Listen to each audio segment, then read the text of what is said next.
U.S. and Iran are meeting again in Oman, the mediator. Tensions and expectations are rising on both sides as news of the resumption of nuclear talks grows. On the 26th, in Muscat, the capital of Oman, the U.S. and Iran began their third round of indirect nuclear negotiations.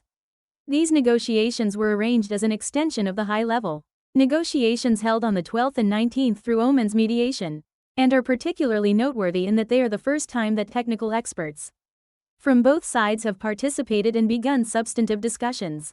On the U.S. side, Steve Witkoff, President Donald Trump's special envoy for the Middle East, is leading the negotiation team.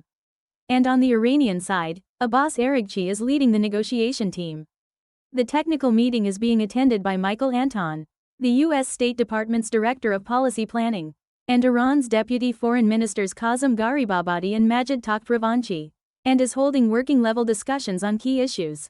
The meeting was originally scheduled for 1 day, but Iran's state-run IRNA news agency reported that the negotiation period may be extended due to the need for a detailed technical review.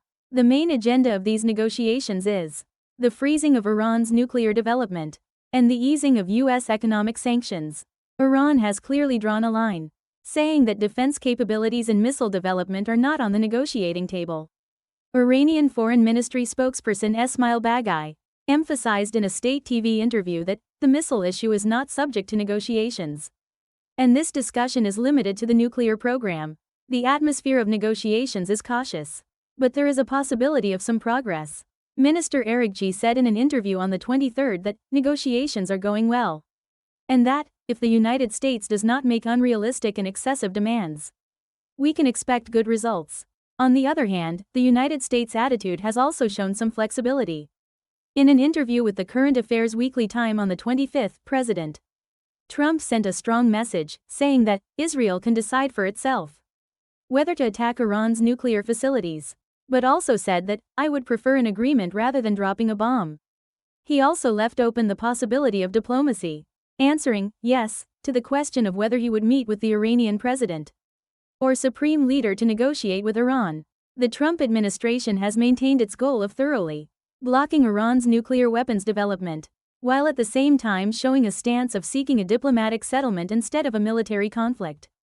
Meanwhile, Iran still strongly denies suspicions of nuclear weapons development and strongly demands that the U.S. lift economic sanctions. Despite the sharp conflict of interests between the two countries, there is analysis that the negotiations held in Oman will be a major watershed that will determine the future situation in the Middle East.